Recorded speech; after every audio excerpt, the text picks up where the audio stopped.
మరి రాత్రి మనందరినీ ఇక్కడికి ఆహ్వానించిన మరి సహోదరి మార్తా గారికి ప్రభు యేసుక్రీస్తు నామములో మరి ప్రత్యేకమైన వందనములు తెలియజేస్తున్నాను. నిశ్చయంగా దేవుడు సహోదరిని మరి ఆమె యొక్క కుమార్తెను దేవుడు దీవించునుగాక. మరి దేవుని యొక్క సమృద్ధి అయిన ఆశీర్వాదాలు ఈ కుటుంబానికి ఉండాలని మరి నా యొక్క ప్రార్థన ఉన్నది. హల్లెలూయా. మరి ఈ రాత్రి ఈ విధంగా మీ మధ్యలో నిలబడడానికి దేవుడు కృప చూపి ఉన్నాడు. మరి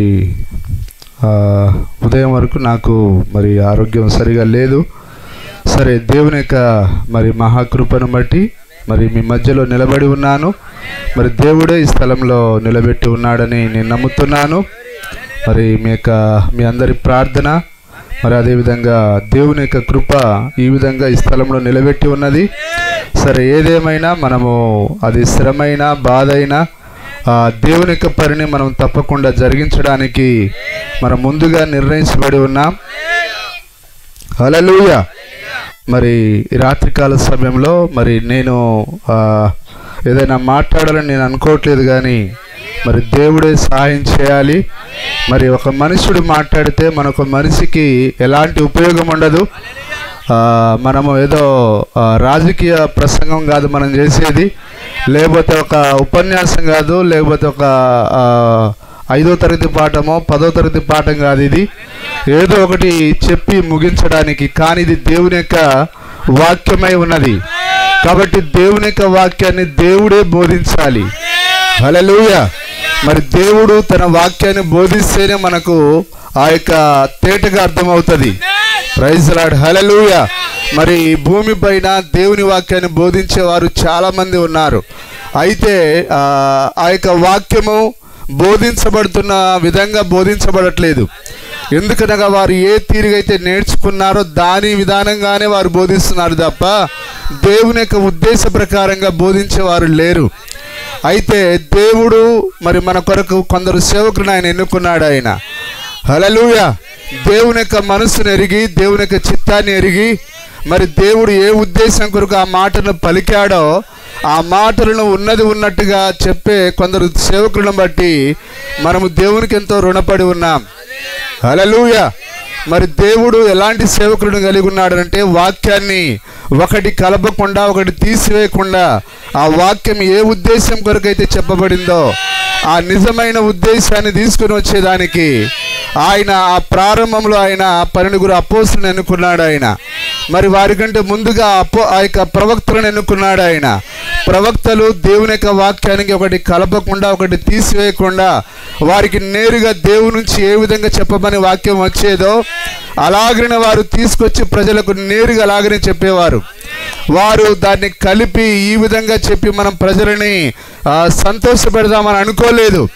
ప్రజలందరూ వారిపైన తిరుగుబాటు చేసినా దేవుడు ఏం చెప్పమన్నాడో దాన్నే వారు చెప్పేవారు. హల్లెలూయా. కాబట్టి రాత్రి మరి నేను మాట్లాడాలని నేను అనుకోవట్లేను.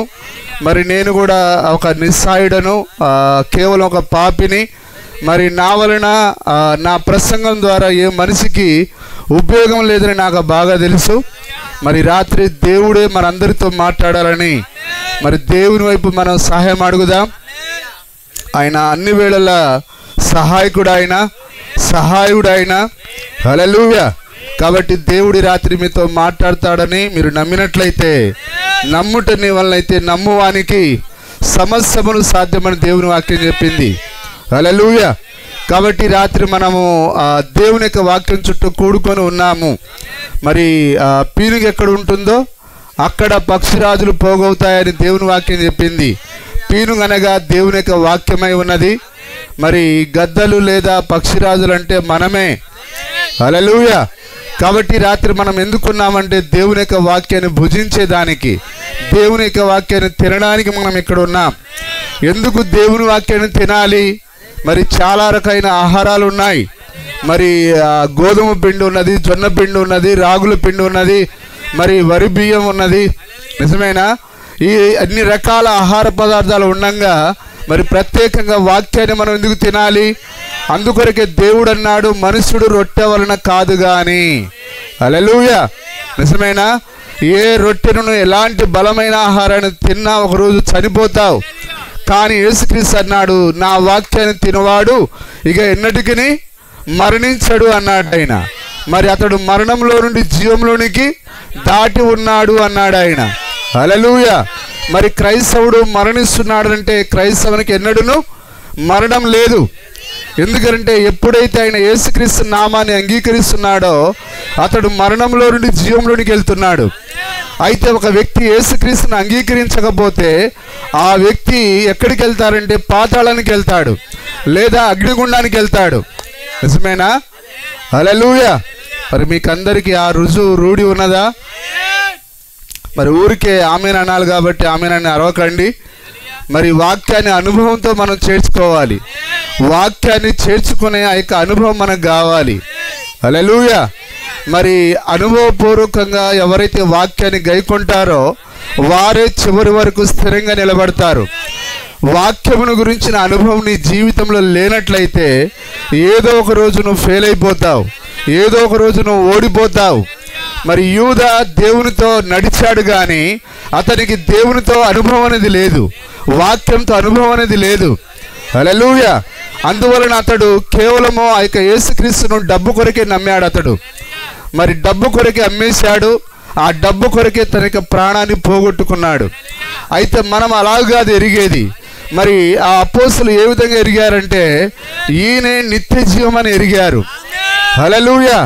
ఆ యొక్క నిత్య జీవం కొరకు తమ ప్రాణమును సైతం అర్పించడానికి వారు వెనకాడలేదు. హల్లెలూయా. అది ఆ విధంగా చేయగలిగినది ఏంటిది? వారికి ఉన్న అనుభవం. హల్లెలూయా. దేవుని వాక్యం కొరకు మనం ప్రాణం పెడితే మరలా ఆ ప్రాణం మనకు తిరిగి వస్తుంది.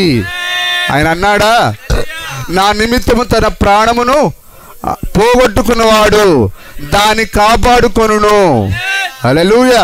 కానీ ఈరోజు యేసుక్రీస్తు కొరకు చనిపోవడానికి ఎవరు ఇష్టపడుతున్నారు? ఎవరు కూడా ఇష్టపడట్లేరు. హల్లెలూయా. కానీ ఈరోజు మనం చూస్తే విత్తనాలు యేసుక్రీస్తు యొక్క మాట కొరకు చనిపోవడానికి ఇష్టపడుతున్నాయి. ఆయన వాటితో అన్నాడు, ఆయన మీరు చనిపోతేనే బ్రతికించబడతారని. అందుకొరకే ప్రతి విత్తనము దేవుని మాటకు లోబడుతూ ఉన్నది. అవి చనిపోవడానికి ఇష్టపడుతూ ఉన్నాయి. హల్లెలూయా. అందుకొరకే సూర్యుడు కూడా మరణించడానికి ఇష్టపడుతున్నాడు. సూర్యుడితో దేవుడు అన్నాడు, నువ్వు మరణిస్తేనే తిరిగి ఉదయిస్తావు, మరణిస్తేనే తిరిగి ఉదయిస్తావు. అందుకొరకే ప్రతిదినం అతడు చనిపోతున్నాడు, ప్రతిదినము బ్రతుకుతూ ఉన్నాడు. కాబట్టి ఈరోజు ఎవరు కావాలంటే దేవునికి ఆయన వాక్యం కొరకు చనిపోయేవారు కావాలి, ఆయన వాక్యం కొరకు సమస్యని విడిచిపెట్టుకునేవారు కావాలి. హల్లెలూయా. మరి లోకం ఏదనుకున్నా ఏమనుకున్నా దేవుని పట్టించుకోకుండా వాక్యం కొరకు నిలబడేవారు దేవుని కావాలి. హల్లెలూయా. మా వీధి వారు ఏదో అనుకుంటారు, మా పక్క వారు ఏదో అనుకుంటారు, మా బంధువులు ఏదో అనుకుంటారని అనుకునేవారు కాదు. దేవుడు కొందరిని ఆయన ముందుగానే ఎన్నుకున్నాడు. ఆయన మనం చూస్తే బైబిల్లో దేవుడు మరి ఒక నోవాహుని ఎన్నుకున్నాడు. నిజమేనా? నోవాహు అనేకమైన ఆయన అవమానాలను పొందాడు, ఆయన అనేకమైన హింసలను పొందాడు, ఆయన ఆ సూటిపోటి మాటలను భరించాడు ఆయన. హల్లెలూయా. అంటే నోవాహు యొక్క జీవితం ద్వారా మనం ఏం నేర్చుకుంటాం? ఒక ఎన్నిక చేయబడిన వ్యక్తి, దేవుని నామాన్ని అంగీకరించిన వ్యక్తి, మరి మనుషుల ద్వారా వచ్చే ఎలాంటి శ్రమనైనా హల్లెలూయా అతడు తట్టుకోవడానికి సిద్ధంగా ఉండాలని దేవుని యొక్క వాక్యం సెలవిస్తున్నది. హల్లెలూయా. మరి నోవాహు తనకున్న ఆస్తినంతా అమ్మి ఆ యొక్క ఓడను కట్టినప్పుడు అందరూ మెచ్చుకోలేదు, కానీ అందరూ అతనిని విమర్శన చేశారు, లేదా హేళన చేశారు, ఒక పిచ్చివాడన్నారు, ఒక మొరటువాడన్నారు. అయినా కానీ ఇవన్నీ తన పెట్టుబడి పెట్టినా సరే, దేవుని నమ్మినా సరే, ఈ మాటలు భరించడానికి కూడా ఆయన ఇష్టపడ్డాడు ఆయన. హల్లెలూయా. కాబట్టి ఒకరోజు నోవాహు ఆ నీటిపైన తేలియాడి ఉన్నాడు, ఆ నీటిపైన తన కుటుంబాన్ని సురక్షితంగా కాపాడుకొని ఉన్నాడు. నిజమేనా? మరి ఈరోజు కూడా మనం ఎందుకొరకు పిలువబడ్డాము? దేవుని యొక్క నామము కొరకు మనము మరి నిందను అనుభవించడానికి, శ్రమలను అనుభవించడానికి, ఆ కరువులను అనుభవించడానికి. హల్లెలూయా. కాబట్టి దేవుని నమ్ముకోవడం అని అంటే మనం ఏదో పెద్ద బిల్డింగ్ కట్టుకున్నామని దాని అర్థం కాదు, ఏదో మనం కార్లు సంపాదించుకుంటామని దాని అర్థం కాదు, మనకు తిండి పుష్కలంగా దొరుకుతుందని దేవుని వాక్యం చెప్పలేదు. హల్లెలూయా. కానీ దేవుని నమ్ముతున్నామని అంటే మనము శ్రమల సిద్ధపడి ఉన్నామని, హింసల కొరకు సిద్ధపడి ఉన్నామని. హల్లెలూయా. మనుషుడు ఏది మనని ఏ విధంగా మరి అవమానపరిచినా దాన్ని మనము భరించడానికి సిద్ధంగా ఉన్నామని. హల్లెలూయా. అదే క్రైస్తవ్యమై ఉన్నది. క్రైస్తవ్యం అనగా ఒక పూల పాన్పు కాదు. అదే హల్లెలూయా. అది ఖచ్చితంగా ఒక మరి ముళ్ళ బాటై ఉన్నది. మరి మన ప్రవక్త చెప్పాడా, అక్షరాల క్రైస్తవం అనేది ఒక పూల పాన్పు కాదని అన్నాడు ఆయన. కాబట్టి మనం దేని కొరకు పిలువబడ్డామంటే ఒక పరీక్ష కొరకు మనం పిలువబడ్డాం. ఆయన నోవాహును పిలిచాడు. ఆయన నోవాహుకు ఒక పరీక్షను ఇచ్చాడు ఆయన. హల్లెలూయా. నోవాహు 1-2 సంవత్సరాలు కాదు, ఆ మనుషుల ద్వారా ఆయన ఎన్ని సంవత్సరాలు హింసించబడ్డాడు? 120 సంవత్సరాలు ఆ మనుషుల యొక్క సూటిపోటి మాటలను ఆయన భరించగలిగాడు ఆయన. హల్లెలూయా. ఎంతమంది ఆమేనంటారు? ఆ తర్వాత ఆయన మరి భూమికే వారసుడుగా మారి ఉన్నాడు. దేవుని నామానికే స్తుతి కలుగును గాక. కానీ ఈరోజు చాలామందికి క్రైస్తవం అంటే ఏంటిదో అనుభవం లేదు. దేవుని నమ్ముకోవడం అంటే ఏంటిదో అనుభవం లేదు. చాలామంది మరి గ్రామంలో కావచ్చు, పక్క గ్రామంలో కావచ్చు, మరి ఒకప్పుడు 20-30 సంవత్సరాల క్రితం చాలామంది యేసుక్రీస్తుని నమ్ముకున్నారు. కానీ కాలక్రమేణా వారందరూ వెనక్కి వెళ్ళిపోయారు. కారణం ఏదనగా వారు ఆ నామం ఏంటిదో రుచి ఎరగలేదు. యేసుక్రీస్తుని గురించి ఏ విధంగా జీవించాలో వారికి తెలియలేదు.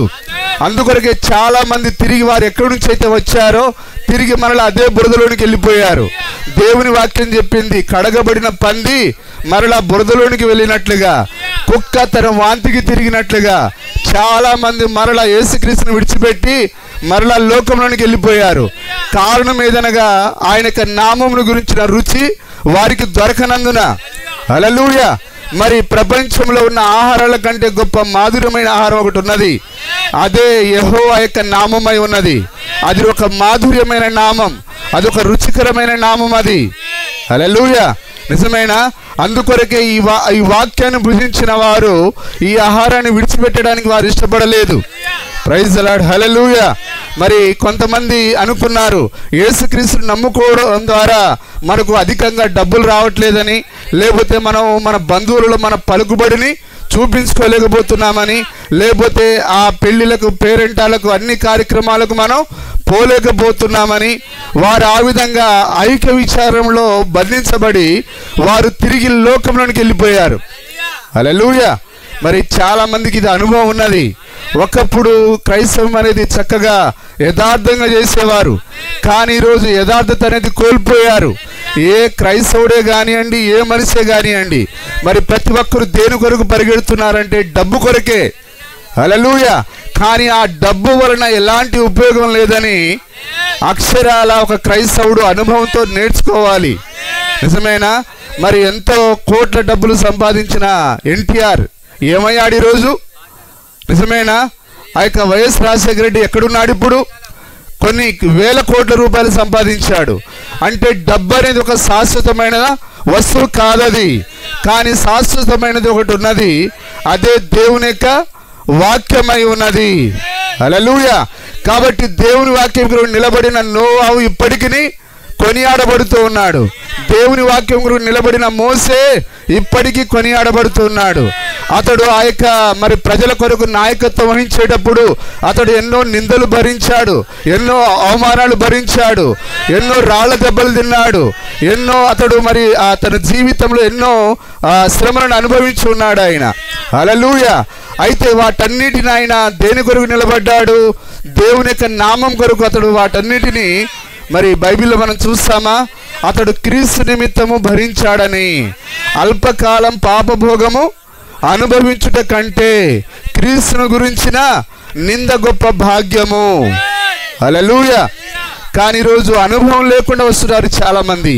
యేసుప్రభుని నమ్ముకున్నామంటే మా కడుపు వ్యాధి పోయింది, లేకపోతే తలనొప్పి పోయింది, ఆ వ్యాధి పోయింది, ఈ వ్యాధి పోయింది, మేము ఒకప్పుడు మాకు గేదెలు లేవు, గేదెలు కొన్నాం, మాకు పొలాలు లేవు, పొలాలు కొన్నాం, స్థలాలు కొన్నాం, మేము వేరే దేశానికి పోలేదు, ఇప్పుడు దేశాలకు పోతున్నాం. అది కాదండి క్రైస్తవం అంటే. హల్లెలూయా. క్రైస్తవం అనగా నీవు దేవుని కొరకు నీ జీవితాన్ని త్యాగం చేయడం. హల్లెలూయా. ఆ యొక్క జీవితం సమర్పించబడిన జీవితాన్ని దేవుడు దాన్ని ఆయన శ్రమలతో నలగొడతాడు, ఆయన బాధలతో హింసిస్తాడు ఆయన. హల్లెలూయా. కాబట్టి క్రైస్తవం అని అంటే అంత సులువైన మార్గం కానే కాదు. ఇందులో ఎవరు నిలబడతారంటే ఎవరైతే దేవుని కృపను కలిగి ఉన్నారో, ఎవరైతే దేవుని చేత ముందుగా ఎన్నిక చేయబడ్డారో వారు మాత్రమే చివరి వరకు నిలబడతారు. Praise the Lord. హల్లెలూయా. కాబట్టి ఎందుకు చాలా మంది లోపలికి వచ్చి వెళ్ళిపోయారు, తిరిగి వారి యొక్క ఎన్నిక జరగలేదు ముందుగా. అయితే ఈరోజు మనము ఎన్ని ఆటుపోట్లు వచ్చినా ఎందుకు నిలబడుతున్నామంటే దేవుడు ముందుగా మనల్ని శ్రమలను అనుభవించేదానికి ముందుగా ఎన్నుకున్నాడట ఆయన. హల్లెలూయా. అందుకొరకు ఆయన మోసేని గురించి అన్నాడా, నా ఇల్లంతటిలో నమ్మకమైన వాడు. మరి అతనికి వ్యతిరేకంగా 20 లక్షల మంది తిరుగుబాటు చేసిన ఆ నాయకత్వాన్ని విడిచిపెట్టి పారిపోలేదు, కానీ అతడు ధైర్యంగా నిలబడ్డాడు. ఆయన కారణం ఏదనగా దేవుడు ముందే మోసే యొక్క హృదయాన్ని ఎరిగినవాడు. హల్లెలూయా. ఆ తర్వాత మనం చూస్తే ఆ యొక్క యోబు జీవితంలో మనం చూస్తాం, యోబు కూడా ముందుగా దేవుని కొరకు శ్రమలను అనుభవించడానికి ముందుగా ఎన్నిక చేయబడిన వాడు. మరి ఈరోజు మనం కూడా ముందుగా ఎన్నిక చేయబడ్డామా? మరి మన జీవితంలో కూడా దేవుడు శ్రమలను అనుభవిస్తాడా? అనుమతిస్తాడా? ఖచ్చితంగా ఆయన అనుమతినిస్తాడు. ఆయన బాధలను అనుమతినిస్తాడు, ఆయన దయ్యాలకు అనుమతినిస్తాడు, ఆయన రోగాలకు అనుమతినిస్తాడు ఆయన. హల్లెలూయా. నీకు కొన్నిసార్లు ఆ తగ్గని దగ్గు రావచ్చు, లేకపోతే తగ్గని జ్వరం రావచ్చు, అనేక విధాలుగా ఆయన నిన్ను పరీక్షిస్తాడు ఆయన. హల్లెలూయా. అయితే నీవు ఆ యొక్క రోగాలలో వ్యాధులలో నీవు మరణం వరకు నువ్వు నమ్మకంగా ఉండాలని దేవుడు నిన్ను ముందుగానే ఎన్నుకున్నాడు ఆయన. Hallelujah. Praise the Lord. Hallelujah. అందుకొరకే యోబు మరి తనకు దేవుడు సమృద్ధిగా దీవించాడా? మరి యోబు ఎంత యథార్థంగా జీవించాడో దేవుడు అంత నమ్మకంగా యోబును దీవించి ఉన్నాడు. యోబు వలె ఒక నమ్మకమైన వ్యక్తి భూమిపైన ఎవరు లేరు. అక్కడ దేవుడే సాక్ష్యం ఇచ్చాడు దయ్యాలతో, ఓ దయ్యాలారా వినండి, ఇదిగో ఈ భూమిపైన నా సేవకుడైన నా కుమారుడైన యోబు వంటి వారు ఎవరును లేరు అని సవాల్ చేశాడు ఆయన. హల్లెలూయా. కానీ ఈరోజు మనం దగ్గు వస్తే పాస్టర్ పైన అలుగుతాం, జ్వరం వస్తే నాకు ఈ సంఘం ఏం చేసింది అని సంఘం పైన మనం అలుగుతాం. కానీ యోబు ఎవరిపైన అలగలేదు ఆయన. హల్లెలూయా. దేవుని నామానికి మహిమ కలుగును గాక. అయితే మన శరీరం పాపంతో తయారు చేయబడింది కాబట్టి ఈ పాపాల యొక్క ఈ నిర్మాణానికి మరి జ్వరం వస్తుంది, దగ్గు వస్తుంది, అనేక రకాలైన వ్యాధులు వస్తాయి. అయితే ఆయన అన్నాడు, నిన్ను స్వస్థపరచు యెహోవాను నేనే.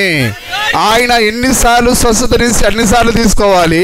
ఒకవేళ నిన్ను బాగు చెయ్యను, నీ కాలం ఇంత మట్టికి అంటే దాన్ని కూడా నువ్వు సంతోషంగా అంగీకరించాలి. హల్లెలూయా. నా కృప నీకు చాలు అన్నప్పుడు అవును ప్రభువా నీ కృప నాకు చాలు అని అనాలి. హల్లెలూయా. లేదు నాకు ఖచ్చితంగా ఇచ్చే తీరాలని నువ్వు శోధించడానికి లేదు. హల్లెలూయా. దేవుని నామానికి మహిమ కలుగును గాక. అయితే ఒకవేళ నువ్వు ఆరోగ్యాన్ని అడిగితే, డబ్బును అడిగితే, ఒకవేళ నువ్వు ఏది అడిగినా దాన్ని దేని కొరకు వాడాలి? దేవుని యొక్క సేవ కొరకు అడగాలి. హల్లెలూయా. మరి ప్రవక్త గురించి అతని యొక్క స్నేహితులు చెప్పేవారు, అయ్యా నువ్వు ఏ మీటింగ్ అయినా సరే మరి నువ్వు నీ యొక్క ఆ యొక్క పూర్తి శరీరాన్ని ఉపయోగిస్తున్నావు, నీ పూర్ణ హృదయంతో దాన్ని చేస్తూ ఉన్నావు. అప్పుడు ఆయన అన్నాడు, అవును అదే సరైనది అన్నాడు ఆయన. నీ యొక్క ప్రభువును నువ్వు ఎలాగ ఆరాధించాలి? పూర్ణ హృదయంతో, పూర్ణ ఆత్మతో, పూర్ణ బలముతో, పూర్ణ శక్తితో, నీకున్న డబ్బును, నీకున్న సమయాన్ని, సమస్తమును దేవుని కొరకు వెచ్చించాలి. హల్లెలూయా. కానీ ఈరోజు ఏదో ఆదివారంలా పరిగెత్తుకొని పోయి హాజరేసుకుని వచ్చే భక్తి మనల్ని రక్షించదు. హల్లెలూయా. మరి లోకంలో క్రైస్తవులు ఏంటంటే అక్కడ బీట్లో గేదెను విడిచిపెట్టిపోయి చర్చిలో కూర్చుంటాడు. అక్కడ ఎవరినో పెట్టి వచ్చి మరి నా గేదె అక్కడే ఉందా, పక్కకి ఏమైనా పోయిందా, ఒరే పక్క చేనులో పోతుందంటే వాడు అక్కడి నుంచి పరిగెత్తుకొని వస్తాడు. అది పూర్ణ హృదయంతో ఆరాధించేదా? హల్లెలూయా. నువ్వు సమస్యని బంధు పెట్టాలి, అక్కడ దానికి తాళం వేయాలి. అదే సరైన ఆరాధన ఉన్నది. కానీ రోజు పాసి పళ్ళోడు, తలదువ్వనోడు, స్నానం చేయనోడు, దొంగ, డబ్బు పిచ్చినోడు, లోబి, పిసనారి, భార్యను కొట్టేటోడు, తల్లిదండ్రులను దూషించేవాడు, తల్లిదండ్రులకు అన్నం పెట్టినవాడు కూడా క్రైస్తవులే ఈరోజు. అందరిని యేసు ప్రభు నమ్ముకున్నామని చెప్పుకుంటారు, కానీ వాక్య పోలిక ఒక్కటి కూడా కనిపించదు. కానీ దేవుడు యోబులో ఒక నమ్మకత్వాన్ని చూస్తున్నాడు. ఆయన యోబు వంటి వాడు ఈ భూమిపైన ఎవరు లేరు. హల్లెలూయా. మరి ఎంత నమ్మకమైన వ్యక్తి ఆయన. దయ్యాలతోనే దేవుడు సవాల్ చేస్తున్నాడు. నిజమేనా? మరి దేవుడు మనకు ఒక 3 రోజులు గట్టిగా జ్వరాన్ని ఇచ్చాడు అనుకోండి, అప్పుడు మనం ఏం చేస్తాం? పాస్టర్ గారు ప్రార్థన చేస్తాడు, అయినా కానీ తగ్గదు. ఈ పాస్టర్ గారికి ప్రార్థన చేసే దయ్యాలు పోయే వరం లేదేమో అని అనుకుంటారు. కానీ పాస్టర్ దగ్గర నుంచి మనకు స్వస్థత రాదు. ఎక్కడి నుంచి వస్తుంది? దేవుని దగ్గర నుంచి రావాలి. నిన్ను స్వస్థపరచువాడును నేనే అన్నాడు ఆయన. నిన్ను గాయపరచువాడును నేనే, స్వస్థపరచువాడను నేనే అన్నాడు ఆయన.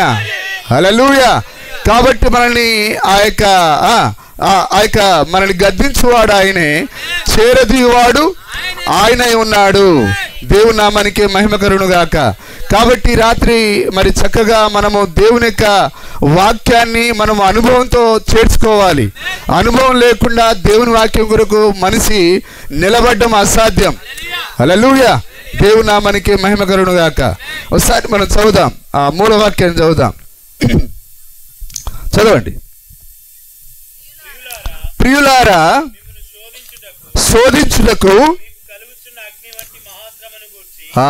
ఇప్పుడు చూసారా, పేతురు ఎవరితో మాట్లాడుతున్నాడు? ఆ యొక్క క్రైస్తవులతో మాట్లాడుతున్నాడు ఆయన. ఇక్కడ కూర్చున్న వాళ్ళు మీరు క్రైస్తవులేనా? హల్లెలూయా. మరి మన జీవితంలో ఎన్నో ఆటుపోటుల ద్వారా మనం ముందుకెళ్తున్నాం. హల్లెలూయా. శ్రమలను అనుభవించిన తర్వాతనే మనం ఆవులు గట్టుకెళ్తాం. మరి యోబు అన్నాడా, నేను పరీక్షింపబడిన తర్వాత శుద్ధ సువర్ణంగా మారేదను. పరీక్షింపబడిన తర్వాత ఆయన ఒక గొప్ప ఆనందాన్ని పొందుకున్నాడు ఆయన. హల్లెలూయా. ఆ పరలోకం యొక్క ఆనందాన్ని పొందుకున్నాడు ఆయన. నిజమేనా? అగ్ని వంటి మహాశ్రమను గూర్చి మీకేదో ఒక వింత సంభవించున్నట్లు. శ్రమలు వచ్చినప్పుడు ఏదో జరిగిపోతున్నదని మనం భయపడకూడదు. ఏదో అయిపోతుందని అనుకోకూడదు మనం. హల్లెలూయా. అయితే ఆ సమయంలో మనం ఏం చేయాలి? మన నావలో ఉన్న యేసుక్రీస్తుని మనం రంగం మీదకి పిలవాలి. యేసుని మనం మేలుకొల్పాలి. హల్లెలూయా. మీకేదో ఒక వింత సంభవించినట్లు. ఈ అనుభవం ఉందా మీకు? మరి వ్యాధులు వచ్చినప్పుడు, రోగాలు వచ్చినప్పుడు ఇదేదో వింత అని అనుకోకండి. అవన్నీ క్రైస్తవ జీవితంలో సర్వ సాధారణంగా ఉంటాయి. హల్లెలూయా.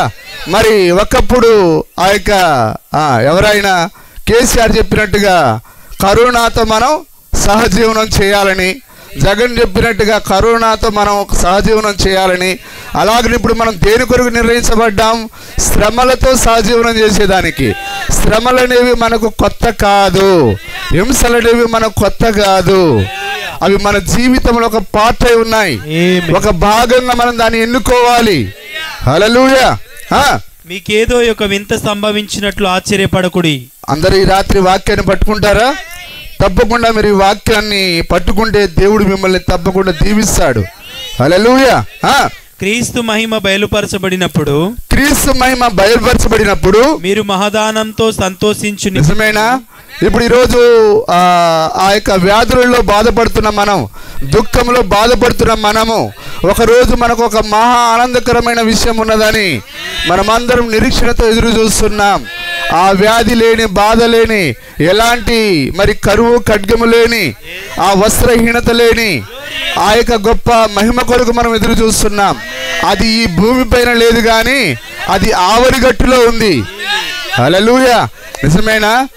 మనము ఈ భూమి పైన దరిద్రులమే కానీ మన వంటి ధనవంతులు మరొకరు లేరు. మనం ధనవంతులమై ఉండి దరిద్రతను అనుభవిస్తున్నాం.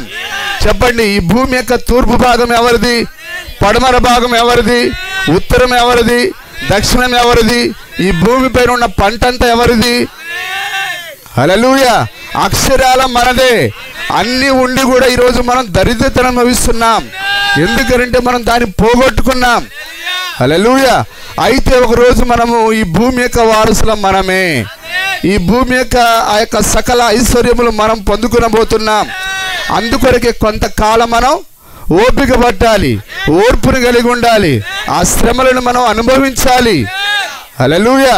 అందరూ అనుకున్నట్టుగా మనము ఏదో నలుగురితో నతానియేలు లాగా పరిగెట్టకూడదు. వాక్యం యొక్క అనుభవంతో మనం ముందుకు వెళ్ళాలి. హల్లెలూయా. మీకేదో ఒక వింత సంభవించినట్లు ఆశ్చర్యపడకుడి. క్రీస్తు మహిమ బయలుపరచబడినప్పుడు మీరు మహా ఆనందంతో సంతోషించు నిమిత్తము. క్రీస్తు యొక్క మహిమ అంటే అర్థమైందా? ఆయనకున్న ఎలాంటి దేహం అయితే ఉన్నదో అదే దేహాన్ని నీకైనా తొడిగిస్తాడు ఆయన. హల్లెలూయా. అప్పుడు నిన్ను సంతోషపడరా నవ్వరా అని ఎవరు చెప్పాల్సిన అవసరం లేదు. ఆ థియోఫనీ ఆటోమేటిక్గా నీకు ఏం తీసుకొని వస్తుంది? ఆనందాన్ని తీసుకొని వస్తుంది, సంతోషాన్ని తీసుకొని వస్తుంది. హల్లెలూయా. నిజమేనా? దాని కొరకే మనం ఎంతో ఓపికతో కనిపెడుతున్నాం. మరి ఈరోజు మనుషులు నమ్మినా నమ్మకపోయినా మాకు ఆవలోకగా ఆనందం ఉన్నది, సంతోషం ఉన్నది, ఒక మరణం లేని ఒక శరీరం మాకున్నది అని మనం చెప్పినప్పుడు ఎవరు నమ్మకపోయినా, అయితే ఎవరు నమ్మేదానికి మనం నమ్మలేదు దేవుణ్ణి. ఎవరు నమ్మినా నమ్మకపోయినా మనము ఆ యొక్క దృఢ నిశ్చయంతో మనము విశ్వాసంతో దేవుళ్ళ ముందు కొనసాగాలి. హల్లెలూయా. మీరు మహానందంతో సంతోషించు నిమిత్తము క్రీస్తు శ్రమలలో మీరు పాలివారై ఉన్నంతగా సంతోషించు. క్రీస్తు ఏ విధంగా అయితే శ్రమను అనుభవించాడో మనం కూడా ఆయన శరీరంలో ఒక భాగమై ఉన్నాం. కాబట్టి ఈరోజు మనం కూడా ఆయన శరీరంలో భాగంగా ఉన్న మనము శ్రమలను అనుభవించాలని దేవుని వాక్యం సెలవిస్తున్నది. క్రీస్తు నామము నిమిత్తము మీరు నిందల పాలైన ఎడల మహిమ స్వరూపి అయిన ఆత్మ అనగా దేవుని ఆత్మ మీ మీద నిలుచుచున్నాడు గనుక. అది ఎవరైతే ఈ శ్రమలను నిందలను అనుభవిస్తారో వారే దేవుని ఆత్మను కలిగిన వారు. నిజమేనా? మరి ఆ యొక్క పరీక్ష సమయంలో మనము వెనుదిరిగితే మనము అక్షరాల దుర్బీజం అవుతాం. కానీ పరీక్ష సమయంలో మనం ధైర్యంగా నిలబడాలి. అదేనా దేవుని వాక్యం చెప్పేది? దేవుని ఆత్మ మీ మీద నిలుచున్నాడు గనుక మీరు. ఇప్పుడు ఆత్మ ఏం చేస్తున్నది? యేసుక్రీస్తులో ఉన్న ఆ పరిశుద్ధాత్మ ప్రతి శ్రమలను అతడు సహించి ఉన్నాడు అక్కడ. అలాగే మన లోపల పరిశుద్ధాత్మ ఉన్నప్పుడు మనము ప్రతి శ్రమను మనం సులువుగా జయించగలం. వాటన్నిటిని మనం దాటుకుని ముందుకు వెళ్ళగలం. హల్లెలూయా. మరి వారు ఎర్ర సముద్రాన్ని దాటారు, ఆ యొక్క అరణ్యాన్ని వారు దాటారు. ఎందుకంటే వారికి పగులు మేఘస్తంభం ఉన్నది, రాత్రి వారికి అగ్నిస్తంభం ఉన్నది. ఆ మేఘస్తంభం ఎవరో కాదు, ఆ అగ్నిస్తంభం ఎవరో కాదు. ఇప్పుడు ఆయన పగులు మేఘస్తంభం, అగ్నిస్తంభం ఇప్పుడు పరిశుద్ధాత్మంగా మారి ఉన్నది. ఆ రోజు వారికి బయట నడిచిన ఆ మేఘస్తంభం ఇప్పుడు మనలో నివాసం చేస్తున్నది. ఎందుకనగా వీటన్నిటి గుండా మనము ఆ యొక్క సోదరులను తట్టుకొని ముందు కొనసాగేదానికి. హల్లెలూయా. దేవుని ఆత్మ మీ మీద నిలుచున్నాడు గనుక మీరు ధన్యులు. హల్లెలూయా.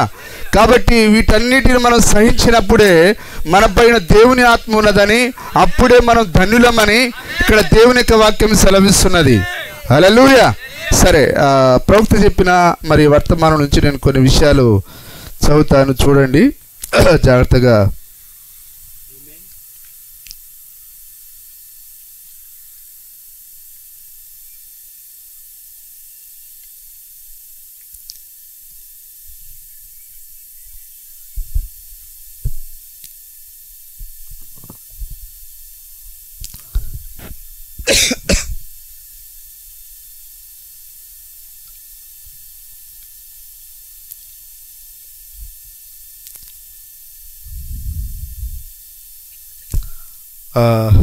హెబ్రీలకు 2వ అధ్యాయము 3వ భాగం అనే ఈ వర్తమానంలో, అయితే వారు వారిని ఆ దినములలో పిలిచిరి. పౌలు దినంలో వారు వారిని ఏమని పిలిచారో మీలో ఎంతమందికి తెలియను? హెరాటిక్స్. మీకు తెలియనా? హెరాటిక్స్ అంటే అర్థం ఏమిటో? పిచ్చి. వారు పిచ్చి ప్రజలు. హల్లెలూయా. క్రైస్తవులను ప్రతి కాలంలో ఏమంటారు? పిచ్చి ప్రజలు. చూసారా? ఇప్పటికీ మనకు పరీక్ష ఉన్నది. ఇప్పుడు ఒక్క చెట్టు కూడా కదలట్లేదు, గాలి లేదు. ఇది పరీక్ష సమయం కాదా? అక్షరాల పరీక్ష ఇది. దేవుని నామానికి మహిమకరును గాక. సరే, ఏదేమైనా సరే మరి అక్కడ దేవుడు మహిమపరచబడాలి. మరి పౌలు గారి కాలంలో ప్రజలను ఏమన్నారట? పిచ్చి. వారు పిచ్చి ప్రజలు. కాబట్టి నేను సరిగా త్వరలోనే పరిశుద్ధ గుండ్రాళ్ళు పిచ్చివాడు అని పిలువబడుదును. మీరు పిలువబడుదురా? మీరు కూడా ఆ విధంగా పిలువబడడానికి ఇష్టపడుతున్నారా? ఎస్. కాబట్టి వారు పిలిచి ఆనందించినట్లయితే మరియు దాని గురించి మనకు యేసు ఏమి చేయమని చెప్పాను? ఆయన చెప్పాను, సంతోషించి ఆనందించుడి. మనని జనులు పిచ్చివారని మనల్ని నిందించినప్పుడు మనం సంతోషించి ఆనందించాలి. పరలోకమందు మీ ఫలములు అధికమగును. ఇలాగున వారు మీకు పూర్వముండిన ప్రవక్తలను అలాగనే చేసిరి. హల్లెలూయా.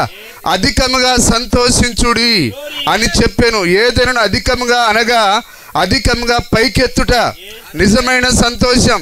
మరియు ఆ శిష్యులు యేసుక్రీస్తు నామం గురించి నిందను భరించుటకు ఆ అపోస్తల కాలంలోని ప్రజలు ఆ నామమును కొరకు నిందను భరించుటకు వారి యోగ్యులమని కనుగొనినప్పుడు వారు గొప్ప ఆనందంతో సంతోషించిరి. ఆయన నామం నిమిత్తం నింద భరించిరి. ఇప్పుడు మనం ఎందుకున్నాం ఇక్కడ? వారు ముందుగా ఎన్నిక చేయబడ్డారా? మనం కూడా ఎన్నిక చేయబడ్డామా? వారు ఆయన నామం కొరకు నిందను భరిస్తే ఖచ్చితంగా మనం కూడా భరించాలి. హల్లెలూయా. అంటారు ప్రజలు, నిన్ను ఇక్కడ దాగేందమ్మా జాకెట్. హల్లెలూయా. మరి కనీసం ముఖానికి మేకప్ లేదని అంటారు, లేకపోతే నువ్వు జుట్టు ఎందుకు కట్ చేసుకుంటావని అంటారు. కానీ వాటన్నిటిని నీవు భరించాలి. ఎందుకొరకు? నువ్వు యేసుక్రీస్తు యొక్క నామాన్ని ధరించావు కాబట్టి. ఆ నామమును ధరించిన వారు ఎవరైనా సరే మనుషుల ద్వారా వారు హింసించబడతారు. Praise the Lord. హల్లెలూయా. అయితే వారు దాని గురించి సంతోషించిరి. ఓ మై, ఆ నామము భరించుటకు మనం కూడా ఎన్నిక చేయబడ్డాం. సరే, ఆ వాక్యంలో మనం చూస్తాం. ఇంకా కొద్దిగా ముందుకు వెళ్ళి చదువుదాం.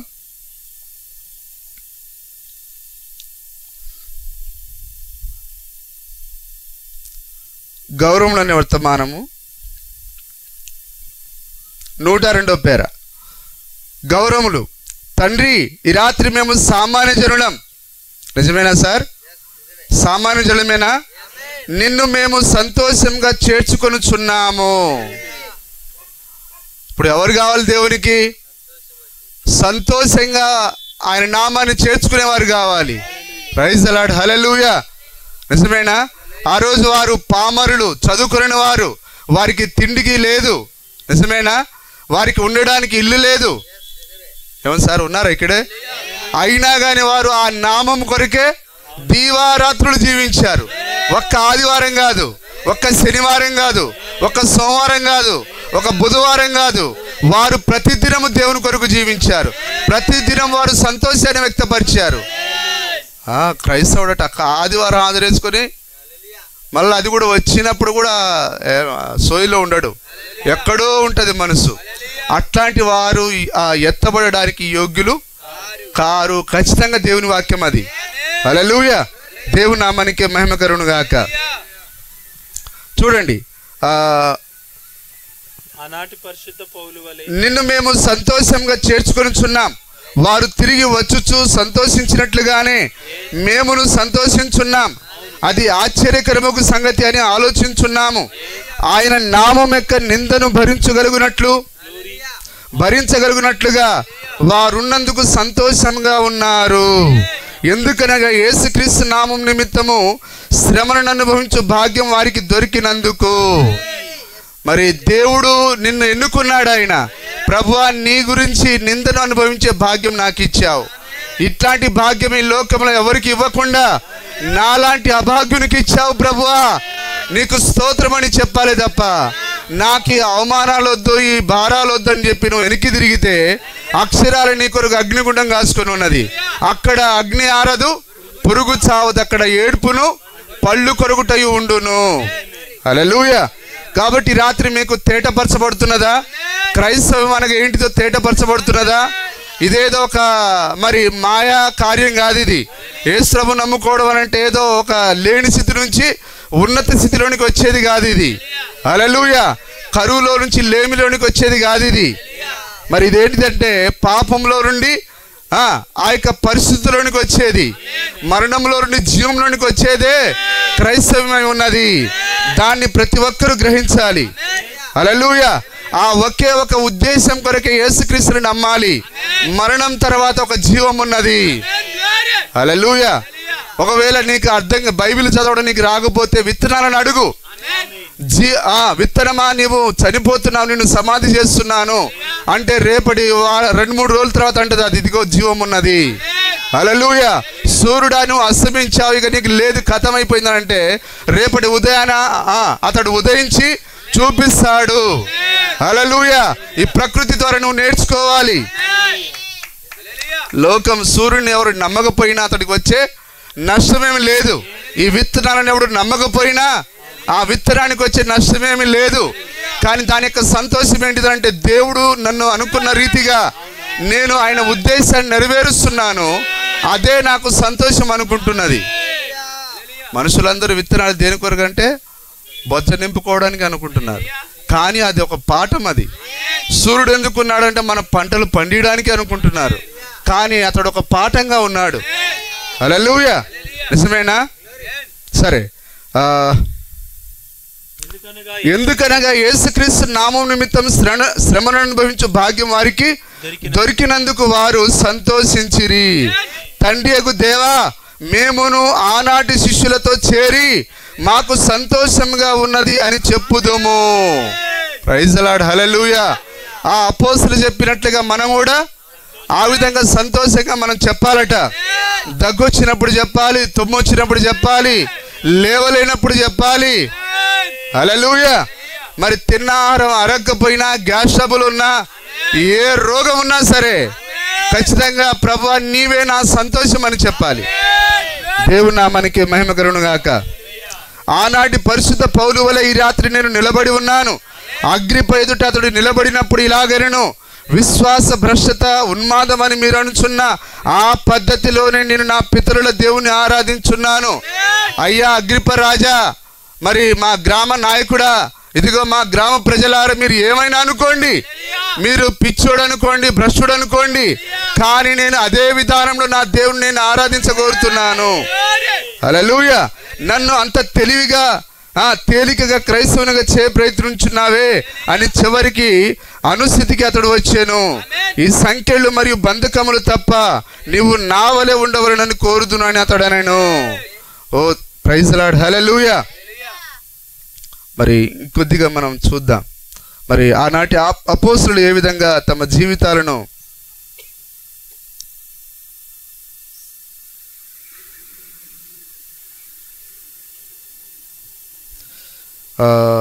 వెళ్ళు యేసును మేలుకొల్పుము అనే ఈ వర్తమానంలో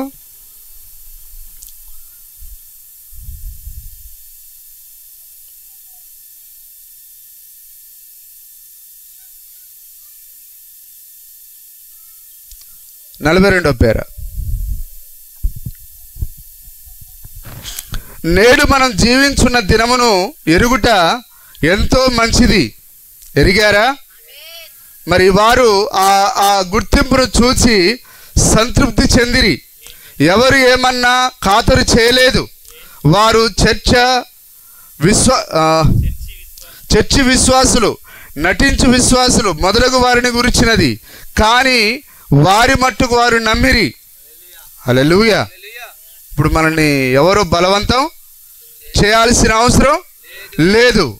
నా మట్టుకు నేను నమ్మాలి, నీ మట్టుకు నువ్వు నమ్మాలి, కానీ వారి మట్టుకు వారు నమ్మిరి. వారు తమతో ఆయనను కలిగి ఉన్నారని ఎరుగుదురు.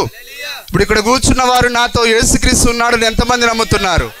మా అన్న నమ్మాడు కాబట్టి నేను నమ్ముతాను, మా బావ నమ్మాడు కాబట్టి బామర్దిని నేను నమ్ముతాను. అది ఒకరితో ఒకరు నమ్మేది కాదు. నీవే వ్యక్తిగతంగా నీవు ఆయనను అనుభవపూర్వకంగా ఎరగాలి. ఆయన ఇప్పుడు మనతో ఉన్నాడని మనం నమ్మాలి.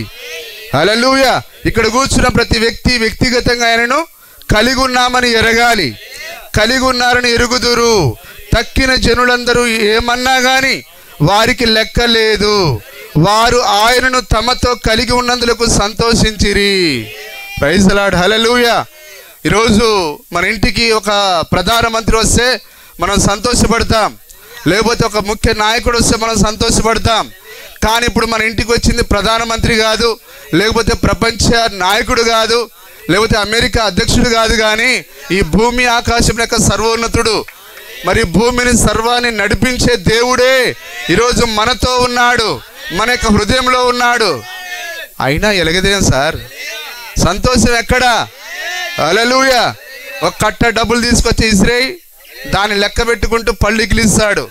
కానీ దేవుడే నీ గృహంలో ఉన్నాడు, నీకు ఏది వద్దని అంటే, లేదు సార్ నువ్వు ఎంతైనా చెప్పు, డబ్బును చూసి సంతోషపడినంత సంతోషం యేసుప్రభుని చూస్తే రాదు అని అంటే, డబ్బును బట్టి వచ్చేవానికి దేవుడు అంగీకరించడు.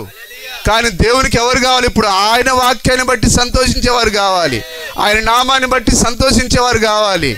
ఏదో బిల్డింగ్లు బట్టి, డబ్బును బట్టి, పేరు ప్రఖ్యాతులను బట్టి కాదు, ఆయన నామాన్ని బట్టి సంతోషించేవారు కావాలి. మరి ఎంతమందికి ఉంది ఈ రాత్రి? ప్రభువా నువ్వు నాకు దొరికినందుకు నేనెంతో ధన్యుడను ప్రభువా. హల్లెలూయా. వారికి లెక్క కాదు, వారు ఆయనను తమతో కలిగి ఉన్నందులకు సంతోషించిరి. నేడు కూడా మీరు లేరా? ప్రవక్త అడుగుతున్నాడు. మీకు కూడా ఆయన మీతో ఉన్నందుకు మీకు లేదా సంతోషం? తక్కిన లోకం ఏమన్నా లెక్క కాదు, ఆయన ధోరణిలోనే జీవిత కల్లోల సాగరంలో నాతోనే ప్రయాణించుచున్నాడు. యేసు ఏ నావలో ఉంటే ఆ నావపైకి తుఫాన్లు వస్తాయి ఖచ్చితంగా. ఆ తుఫాన్లు వస్తున్నప్పుడు యేసు ప్రభు లేడని అనుకోకండి, ఉన్నాడు ఆయన ఖచ్చితంగా. హల్లెలూయా. ఆయన శిష్యులతోనే ఆ నావలోనే పడుకొని ఉన్నాడు ఆయన. అయితే మనతోనే ఉన్నాడు, కానీ మన యొక్క తప్పిదం ఏంటిదంటే ఆయన లేపకపోవడం. హల్లెలూయా. ఆయన మనం లేపాలి. నిజమేనా? ఆ చెలరేగుతున్న ప్రతి హింసలను, శ్రమలను, ఆ యొక్క తుఫానులను ఆపమని మనం ఆయన ఆహ్వానించాలి. Praise the Lord. హల్లెలూయా. నేడు కూడా మీరు లేరా? తక్కిన లోకం ఏమన్నా లెక్క కాదు, ఆయన ధోరణిలోనే. ధోని అంటే ఇప్పుడు ఈరోజు మన కుటుంబం జీవిత కల్లోల సాగరంలో, ఇప్పుడు ఈ లోకమే ఒక మహాసముద్రమై ఉన్నది, ఒక సాగరమై ఉన్నది. నాతోనే ప్రయాణించుచున్నాడని ఎరిగినందులకు సంతోషించుచున్నాను. చాలా మందికి ఎక్కడ నిజం సార్? యేసు ప్రభు మనమే పడుకుంటున్నాం, యేసు ప్రభు మన గృహాల్లో లేడని చాలా మంది అనుకుంటున్నారు. కానీ దేవుని వాక్యం అలాగ సెలవిస్తున్నది, ఆయన మనతోనే ఉన్నాడట ఆయన. హల్లెలూయా. జీవిత కల్లోల సాగరంలో నాతోనే ప్రయాణించున్నాడని ఎరిగినందులకు సంతోషించుచున్నాను. ఆమేన్. జీవిత గంభీర సాగరములలో, సకల భయంకర జలములలో ఆయన పయనించుచున్నాడు. నీవు అనుభవిస్తున్న ప్రతి భయంకరమైన శ్రమలలో ఆయన ఉన్నాడు. ఆయన నిజమేనా? ఆ యొక్క భయంకరమైన ఆ అలల్లో నైలు నదిలో విడిచిపెట్టినప్పుడు మోసేతో ఉన్నది ఎవరు? ఆ ఎర్ర సముద్రం అటు ఇటు పొంగుతున్నప్పుడు వారితో మధ్యలో నడిచింది ఎవరు? ఆ దేవుడే. ఇప్పుడు అదే దేవుడు మన మధ్యలో ఉన్నాడు ఆయన. హల్లెలూయా. సకల భయంకరమైన జనంలో ఆయన పయనించున్నాడు. ఏ సమయంలో నీవు కాల్చబడేదవో, చనిపోదువో, మరేది సంభవించునో ఎరుగవు, కానీ ఆ సృష్టికర్త మనతోనే ఉన్నాడు. ఏమైనా కానీ నీవేమై ఉన్నావు? నీవు ఒక చిన్న లూసియానా మట్టి ముద్దవు, లేదా మనము కేవలం ఈ భారతదేశానికి చెందిన ఒక మట్టి ముద్దగా మనం ఉన్నాం. దానిలో కొంత జీవం ఉన్నది. మట్టిని తీసుకుని ఆయన ఏం పెట్టాడు? జీవాన్ని ఊదాడు ఆయన. అంతే. పెద్ద స్థలమగు టెక్సాస్ నుండి నువ్వు వచ్చినా కానీ నువ్వు చిన్న తేమ కలిగిన, హల్లెలూయా, టెక్సాస్ మట్టి ముద్దవే. నీవు అంతే ఖచ్చితంగా తిరిగి నువ్వు అంతే అయ్యేదవు. ఇప్పుడు మనల్ని తిరిగి పూడ్చిపెట్టినప్పుడు మనం ఏమవుతాం? మట్టిలో మట్టిగా మారిపోతాం. కానీ మన లోపల ఉన్న యొక్క ప్రాణము మనల్ని ఎక్కడికి వెళ్ళాలి? అది దేవుని యొక్క దగ్గరికి వెళ్ళాలి. అది హల్లెలూయా. కాబట్టి నువ్వు దేవుని దగ్గరికి వెళ్ళాలంటే దేవుని యొక్క వాక్యానికి నువ్వు ఇక్కడే లోబడాలి. దేవుని నామానికి స్తుతి మహిమ కలుగును గాక. సరే, ఇంకొన్ని మాటలు నేను చదువుతాను, చూడండి. అందరికి అర్థమవుతున్నదా?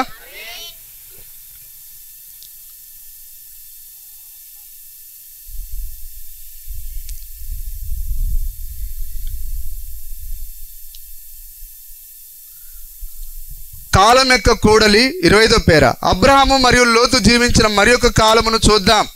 అబ్రహాము ఈ లోకమును పరిపాలించువానిగా ఉండవలసి ఉండేను. నిజమేనా? మనం ఎవరో ఇప్పుడు చెప్పండి, మనం ఎవరో? అబ్రహాం యొక్క రాజ సంతానం. మనం కూడా ఈ లోకాన్ని పరిపాలన చేయవలసిన వారం. నిజమేనా? మరియు అతని యొక్క సంతానం అంతయు భూమి యందు వ్యాపించవలసి ఉండేను. అబ్రహాము మరియు అబ్రహాము సంతానమే భూమి పైన ఉండాలి. కానీ ఉన్నారా? ఇప్పుడు మన పేరు కూడా ఎవరికి తెలియదు. దేవుని నామానికి మహిమ కలుగును గాక. ఉన్నారా సార్ అందరు ఇక్కడే? వాక్యంతోనే ఉన్నారా? మరి లోకమును పరిపాలించువానిగా ఉండవలసి ఉండెను, మరియు అతని యొక్క సంతానమయు భూమి యందు వ్యాపించవలసి ఉండెను.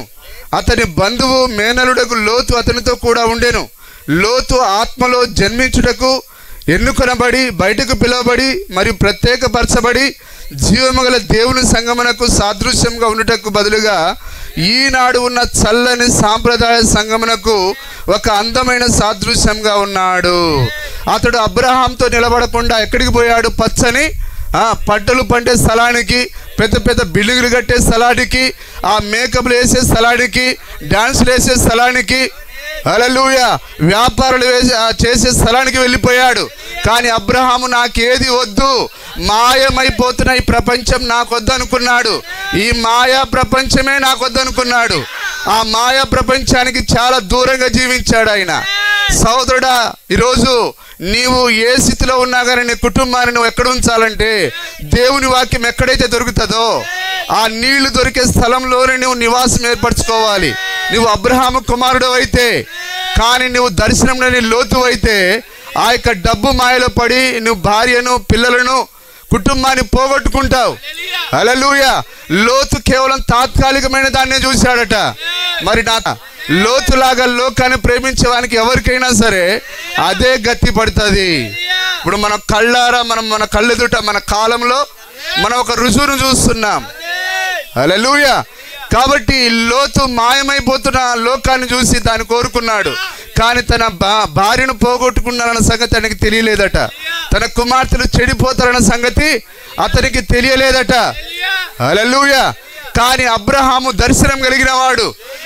నమ్మదగిన దేవుని ఆయన పట్టుకున్నాడు. ఆయన దేవుడు నాకు ఆయన ఏమి ఇయ్యకపోయినా, ఈ ఎడారిలో ఏ పంట పండకపోయినా, హల్లెలూయా, నా దేవుడు నమ్మదగిన దేవుడు. ఆయన ఈ అరణ్యంలో నన్ను పోషించగలడు. ఆయన హల్లెలూయా. ఆ యొక్క నాగరికతకు దూరంగా తన కుటుంబాన్ని ఉంచాడు. ఏ నిజమైన బుద్ధి జ్ఞానం కలిగిన క్రైస్తవుడు ఆ ఆటపాటలతో ఎగిరే స్థలం దగ్గరికి తన భార్య బిడ్డలను తీసుకొని వెళ్ళాడు. ఎందుకంటే అతడు ముందుగా నిర్ణయించబడిన అబ్రహాం యొక్క రాజ సంతానమై ఉన్నాడు. కొద్దిగా పళ్ళు గిరించు, కొద్దిగా డాన్స్ చేయి, దాన్ని మళ్ళీ స్టేటస్లో పెట్టి దాన్ని వైరల్ చేస్తున్నారు వాళ్ళు. Praise the Lord. హల్లెలూయా. ఏంటిది? అది మాయమైపోతున్న లోక కార్యాలు. అవి లోకానికి మనకి ఎలాంటి సంబంధం లేదు. దేవుడు ఎలాంటి వారిని ఎన్నుకున్నాడు? ఆయన లోకం కార్యాలకు సంతోషపడేవారిని కాదు, దేవుని కేవలం వాక్యంతో సంతోషపడేవారిని. Praise the Lord. హల్లెలూయా. కొందరు ఏమంటే డాన్స్ చేస్తా ఉంటే పళ్ళికిలిస్తారు. ఇక్లి రేపు నువ్వు అగ్నిగుండంలో పడ్డ తర్వాత అదే పళ్ళికిలిస్తావు. అప్పుడు ఇక్కడేమో రాను బొంబాయికి రాను, అక్కడేమో అగ్ని ఆరదు పురుగు చావదు. అప్పుడు ఎగరాలి అక్కడ పాట పాడుకుంటే, ఎందుకంటే అనుభవం ఉంది కదా డినామినేషన్లో. చిన్నప్పటి నుంచి పాడినాం. గప్పు గప్పున రగులు చొండును, ఆ పాట పాడతాడు, ఏడుస్తాడు కొద్దిసేపుగా. ఆ రోజు ఏమైందిరా, ఎందుకురా పళ్ళికిలు ఇచ్చావు, రాను బొంబాయికి రానప్పుడు ఎందుకు పళ్ళికిలు ఇచ్చావు, ఎందుకు ఆడికి పోయావు, నీతో నువ్వే మాట్లాడతావు. కానీ సోదరుడు, అట్లాంటి కార్యాల దగ్గరికి పోయేదానికి కాదు. నీ శరీరము లోకానికి ఏమాత్రం సంతోషపడకూడదు. అది కేవలం వాక్యానికే సంతోషపడాలి. పాట వస్తూ ఉంటే ఆ చిన్న బాలుడికి చేయి పట్టుకొని డాన్స్ చేయి, ఈ చేయి ఊపు, ఆ చేయి ఊపు, ఈ కాలు కుదుపు. అంటే నీ బిడ్డకు నువ్వు ఎవరికి ప్రతిష్ఠ చేశావు? దయ్యానికా, మెలేకకు నువ్వు ప్రతిష్ఠ చేశావా? హల్లెలూయా. యేసు ప్రభు ఎక్కడైనా సినిమా పాటలకు డాన్స్ చేశాడా? సినిమా పక్షుల దగ్గరికి పోయాడా? మరి నీలో నువ్వు దేవుని ఆత్మ ఉంటే నువ్వు ఎందుకు ఆ స్థలానికి వెళ్తావు? దేవుని నామానికి మహిమ కలుగును గాక. హల్లెలూయా. కాబట్టి దేవుడు మనల్ని ముందుగా ఎందుకు ఎన్నుకున్నాడు? ఆయన వాక్యానికి సంతోషాన్ని వ్యక్తపరిచేదానికి. సరే చూడండి, సాదృశ్యంగా ఉండుటకు ఒక అందమైన సాదృశ్యంగా ఉన్నాడు. అందమైన సాదృశ్యంగా ఉన్నాడు. కానీ వారిరువురు ఒకే స్థలమున జీవించుచుండిరి. ఇరువురు ఒకే స్థలమున జీవించుండిరి. అయితే చివరకు ఒక సమయం వచ్చినప్పుడు లోతు తన పెద్ద గుంపును తీసుకొని సొదొమ గొమొరకు వెళ్లి నివసించెను.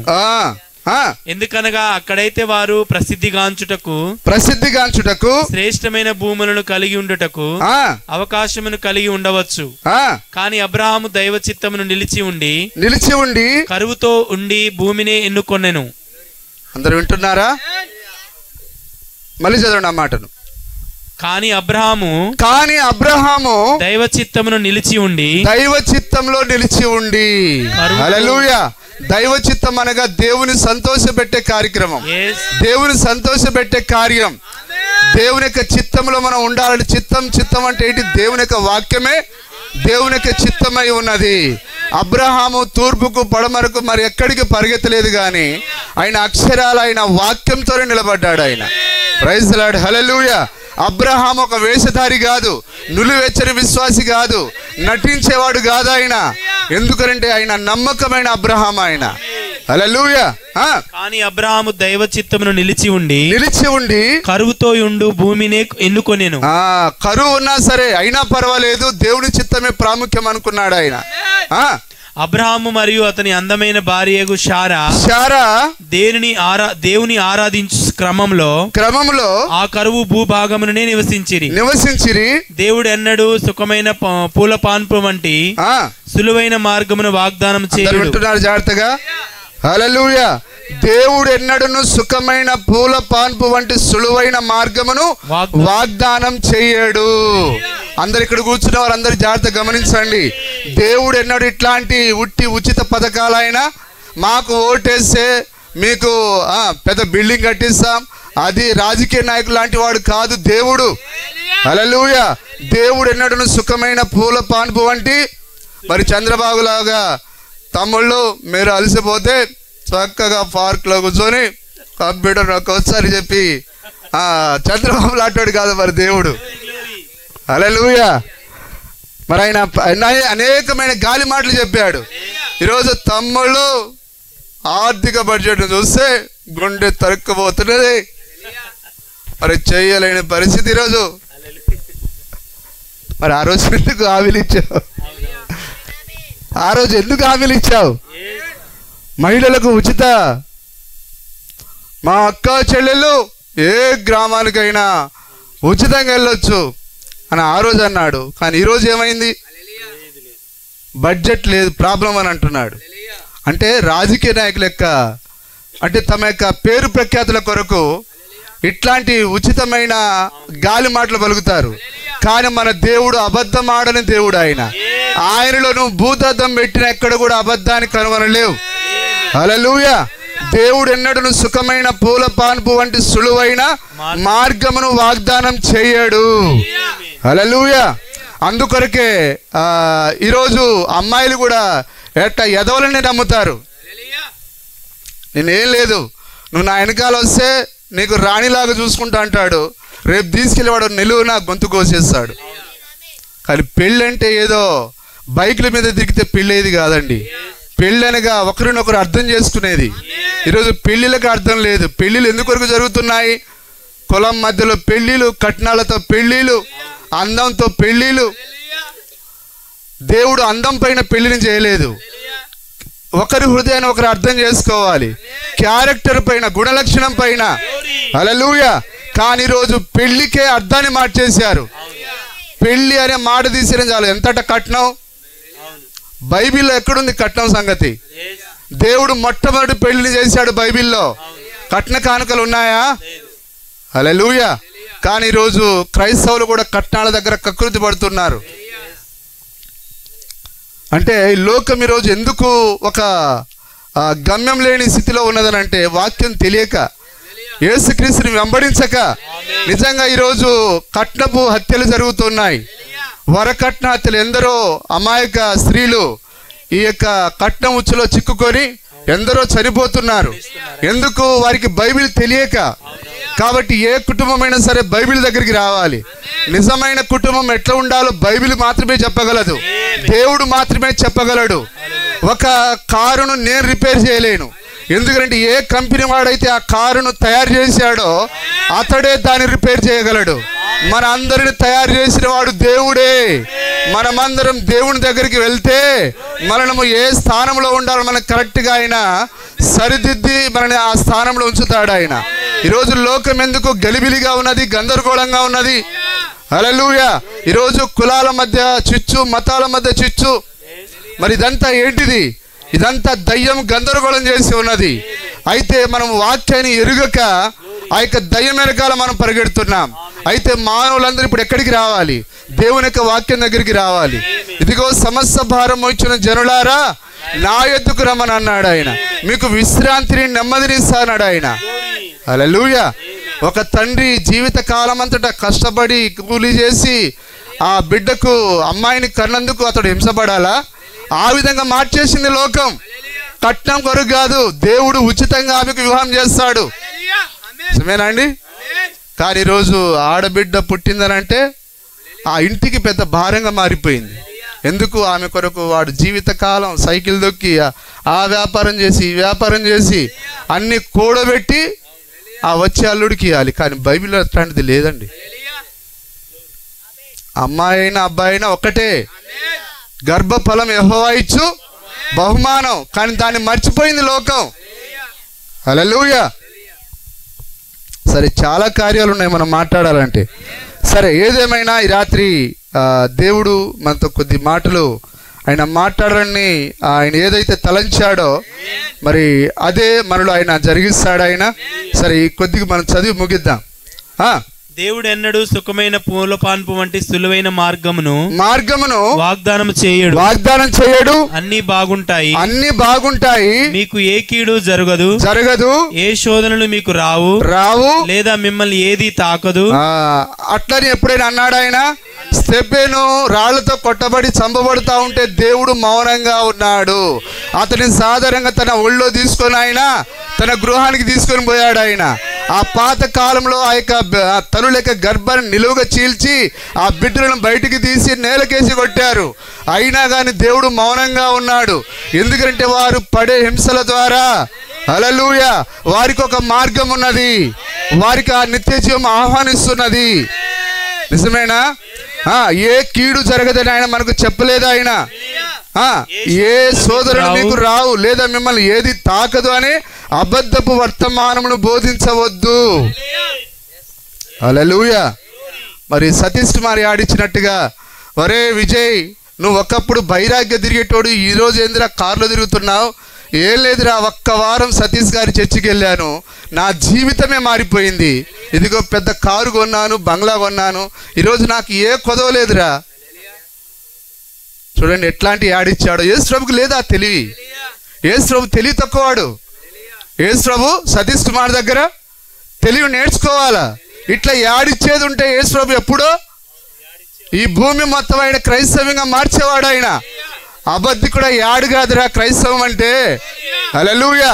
దేవుని వాక్యం కొరకు హింస పొందేవాడు కావాలి. దేవుడు అతనికి తిండి లేకుండా పరీక్షించినప్పుడు కూడా, ప్రభువా నాకు ఈ తిండి కంటే నీ వాక్యమే కావాలి హల్లెలూయా అని చెప్పేవారు దేవుని కావాలి. చూడండి ఎట్లాంటి అబద్ధికులు తయారయ్యారు. తాకదు అనే అబద్ధపు వర్తమానమును బోధించవద్దు. నేను బోధించానా? నేను ఆ విధంగా బోధించడానికి ప్రయత్నం చేయలేదు. అట్లు చెప్పుచు ఏ క్రైస్తవునికి ఎన్నడూ అబద్ధమును బోధించవద్దు, అది తప్పు. ఒక రచయిత చెప్పినట్లుగా అందరూ పోరాడుచు రక్త కడలి గుండా ప్రయాణించి బహుమతి పొందుకొనగా, ఆ ఆదిమ అపోస్తల కాలం మొదలుకొని ఆ పాత కాలం మొదలుకొని వారందరూ రక్తపు కడలి గుండా ప్రయాణం చేసి ఆ నిత్య జీవపు బహుమానమును పొందుకొనగా. హల్లెలూయా. నేనెందుకు సుఖంగా వెళ్ళాలి? నిజమేనా? నేనెందుకు అన్ని అనుభవించి వెళ్ళాలి? నేను కూడా రక్త కడలి గుండా వెళ్ళాలి. హల్లెలూయా. బహుమతి పొందుకొనగా నేను మాత్రం పూల పాన్పు మీద సులువుగా పరలోకమునకు వెళ్ళాలనుకోవడం సమంజసమా? మీకేమన్నా సమంజసం అనిపిస్తుందా? లేదు ప్రభు, వారు ప్రయాణించిన మార్గమే నాకు కావాలి, ఆ ముళ్ళ బాటే నాకు కావాలి, ఆ రాళ్ల బాటే నాకు కావాలి అని మనం తప్పకుండా దేవుని అడగాలి. హల్లెలూయా. లేదండి, దేవుడు అతి సులువైన మార్గమును మరియు సుఖ సౌఖ్యమును ఎన్నడూ వాగ్దానం చేయడు. అయితే సమస్త శోధనలను సహించుకునే నిత్య కృపను ఆయన వాగ్దానం చేయుచున్నాడు. హల్లెలూయా. అయితే ఆ శ్రమలలో, ఆ బాధలలో నీవు తట్టుకొని నిలబడడానికి ఆయన తన కృపను నీకు ఆవరింపజేస్తాడు. ఆయన ఆ స్తెపెరుకు ఆవరించినట్లుగా తన కృపను ఆవరింపజేస్తాడు ఆయన. మనం ఆ కృప కొరకే ఎదురు చూస్తున్నాము. ఇప్పుడు మనకు బాధలు వచ్చినప్పుడు మనం ఏం చేయాలంటే, ప్రభువా ఈ బాధలన్నింటిలో నేను ధైర్యంగా నిలబడే నీ కృప నాకు కావాలి నాయన, నీ కృపతో నన్ను ఆవరించు ప్రభువా. ఆ యోబు ఏ విధంగా అయితే ధైర్యంగా నిలబడ్డాడో, ఆ పౌలు ఎట్లయితే ధైర్యంగా నిలబడ్డాడో, ఆ దానియేలు సింహం బోనులో పడవేయబడినప్పుడు కూడా ఎట్లయితే ధైర్యంగా నిలబడ్డాడో, ఆయనను ధైర్యంగా నిలబెట్టిన అదే కృప ఆ షడ్రక్ మేషక్ అబేద్నెగోలను నిలబెట్టిన అదే కృప నాకు కావాలి ప్రభువా. ఆ సమయంలో, ఆ దుఃఖ సమయంలో విలియం బ్రెన్హామును ఆవరించిన అదే కృప నాకు కావాలి ప్రభువా. హల్లెలూయా. నిజమేనా? వీటన్నిటిలో నుంచి మనల్ని ముందుకు నడిపించేది కేవలం దేవుని యొక్క కృపై ఉన్నది. మరి మనం పూల పానుపుకు సంబంధించిన క్రైస్తవులం కాదు. సులువైన మార్గాన్ని మనం ఎన్నుకోలేదు. హల్లెలూయా. మరి ప్రవక్తతో దేవుడు లేదా ఒక వ్యక్తి ప్రవచించినప్పుడు వాళ్ళు అదే అన్నారు, నీవు ఇరుకైన మార్గాన్ని ఎన్నుకున్నావు. కాబట్టి మనం కూడా ఏమనుకున్నాం? మనం ఇరుకైన మార్గం, విశాల మార్గంలో చాలా మంది పరిగెత్తుకొని పోతారు. నిజమేనా? ఈరోజు క్రిస్మస్ పండుగ చేసే దాంట్లో అందరూ పరిగెడుతున్నారు, ఈస్టర్ చేసే దాంట్లో అందరూ పరిగెడుతున్నారు.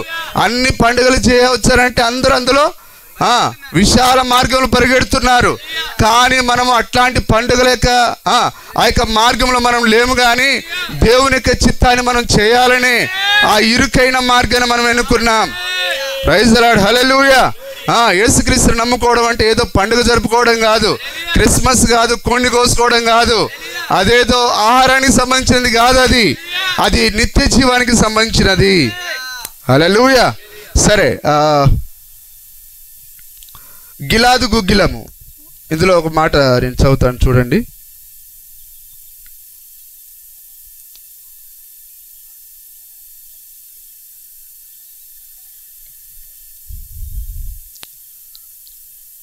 మూడో పేర, మనము పరలోకంలో ఉన్న మన ఇంటికి అంత సులువుగా ఒక పూల పాన్పుపై వెళ్ళలేము. మన ఇల్లు ఎక్కడుంది చెప్పండి?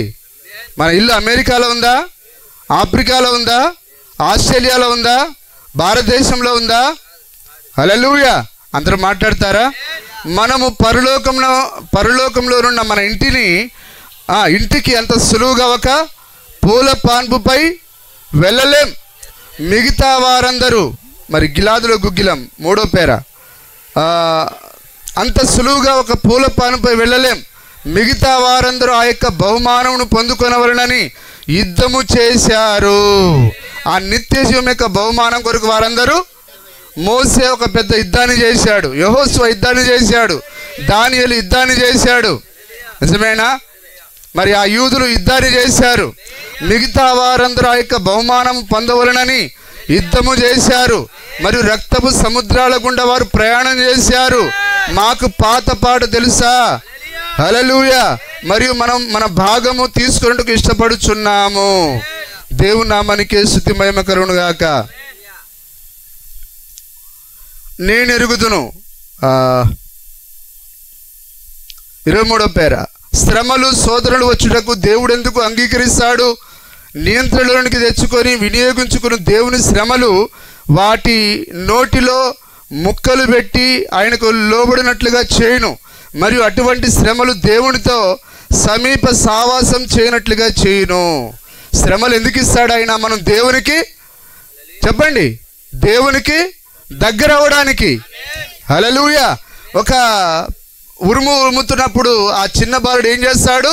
తన తల్లిని గట్టిగా హత్తుకుంటాడు. హల్లెలూయా. అలాగనే దేవుడు మన జీవితంలో ఎందుకు శ్రమలను తీసుకొని వస్తాడు అంటే, ప్రభువా నీవు తప్ప వేరొక ఆధారం నాకు లేదు, నీవే నా యొక్క ఆశ్రయమని నీవు ఆయన దగ్గరికి పరిగెత్తుకొని రావాలని. హల్లెలూయా. అదేనా?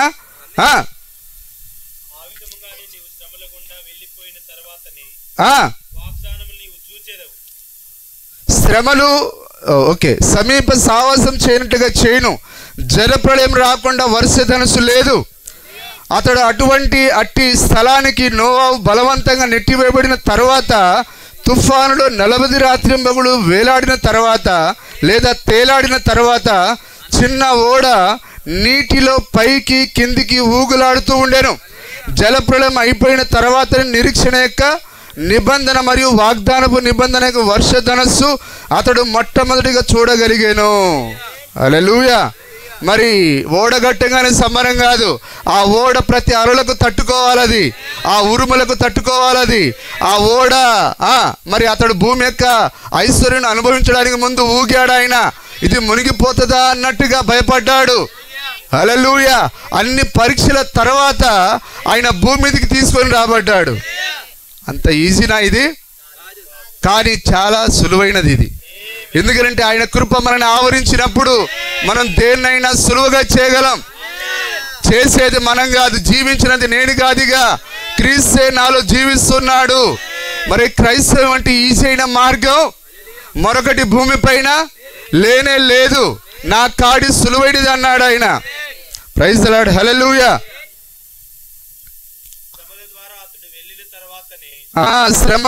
శ్రమల ద్వారా వింటున్నారు అందరూ? ఇప్పుడు మనకు కూడా ఉందా? శ్రమల ద్వారా అతడు వెళ్ళిన తర్వాతనే అతడు వాగ్దానమును చూచెను. దేవుడు ముందు వాగ్దానం చేశాడు. నోవాహు ఇదిగో తూర్పు పడమర ఉత్తరం దక్షిణం మొత్తం నీదని చెప్పి మధ్యలో ఆయన మొత్తం శ్రమలను ఆయన తీసుకొచ్చి ముందు పెట్టాడు ఆయన. అప్పుడు ఆయన వాటిని చూసి కృంగిపోలేదు, కానీ వాటన్నిటిని ఆయన తట్టుకున్నాడు ఆయన. హల్లెలూయా. శ్రమల ద్వారా అతడు వెళ్ళిన తర్వాతనే అతడు వాగ్దానమును చూచెను. ఆ విధముగానే నీవును, ఇప్పుడు నీ గురించి నా గురించి మాట్లాడుతున్నాడు ఆయన. ఆ విధంగానే నీవును శ్రమల గుండా వెళ్ళిపోయిన తర్వాతనే వాగ్దానం నీవు చూచెదవు. హల్లెలూయా. ఇది మనమేదో బియ్యం కడిగి ఆ కుండను తీసుకెళ్ళి గ్యాస్ పొయ్యి మీద ఎక్కించినంత ఈజీ కాదు ఇది. అన్నం ఉడికింది తిన్నామన్నంత ఈజీ కాదు ఇది. నీవు తప్పకుండా వాక్యంతో సంతోషాన్ని వ్యక్తపరచాలి. నీ ప్రతి సమయంలో దేవునికి నువ్వు సంతోషాన్ని వ్యక్తపరచాలి. హల్లెలూయా. ఆ విధంగానే నువ్వు శ్రమల గుండా వెళ్ళిపోయిన తర్వాతనే వాగ్దానం నీవు చూచెదవు. ఆ పద్యమును లేక గీతమును నేను ఇష్టపడతాను. మిగతా వారు బహుమతిని సంపాదించుకున్నటకై పోరాడి రక్తపు సముద్రముల గుండా పయనించినప్పుడు సుఖ సౌఖ్యమైన పూల పాన్పు మీద నేను పరలోకమునకు కొనిపోబడేదనా? కాదు కాదు. సమాధాన సౌఖ్యాలు మనము అడుగుతాం. మనకివ్వగల శ్రేష్టమైనవి దేవుడు మనకు దయచేస్తాడు. అవి శ్రమలు, బాధలు.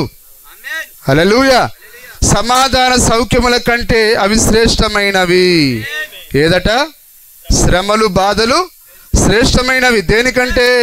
సమాధాన సౌఖ్యముల కంటే అవి శ్రేష్టమైనవి. మనము సుఖము కేవలము నది ఆవల మాత్రమే. ఇక్కడ లేదండి, మనకు సుఖం లేదు ఇక్కడ. కానీ మన సుఖం ఎక్కడ? నది ఆవల, యోర్దాన్ ఆవల. ఏ నది అది? గోదావరి, కృష్ణ, తుంగభద్ర కాదు. ఆ యోర్దాన్ అవతల ఆ నది అనగా మరణమై ఉన్నది. ఆ మరణం ఆవల మనకు సుఖం ఉన్నది. ఈ భూమి యోగ్యమైనది కాదు. మనం ఒక తెగుళ్ళ గుడారంలో నివాసం చేస్తున్నాం. తడిస్తే తట్టుకోలేం, ఎండితే ఎండకు తట్టుకోలేం, ఆఖరిని తట్టుకోలేం. ఇక్కడ ఇవన్నీ బాధలే. కానీ మనకు ఆ నది ఆవల మనకు ఒక సౌకర్యవంతమైన గృహం మనకున్నది. అక్కడే మనకు నిత్య విశ్రాంతి. అందుకొరకే మనం పిలువబడ్డాం. హల్లెలూయా. దేవుని నామానికి మహిమ కలుగును గాక. అందరూ దేవుని వాక్యాన్ని మరి గ్రహిస్తున్నారా? మరి చివరిగా ఒక వాక్యం చదివి ముగిస్తాను. అపోస్తల కార్యములు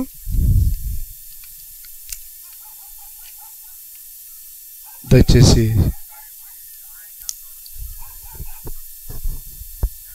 లేదా ప్రకటన గ్రంథం 2వ అధ్యాయం 9వ వచనం చదవండి. ప్రకటన 2:9.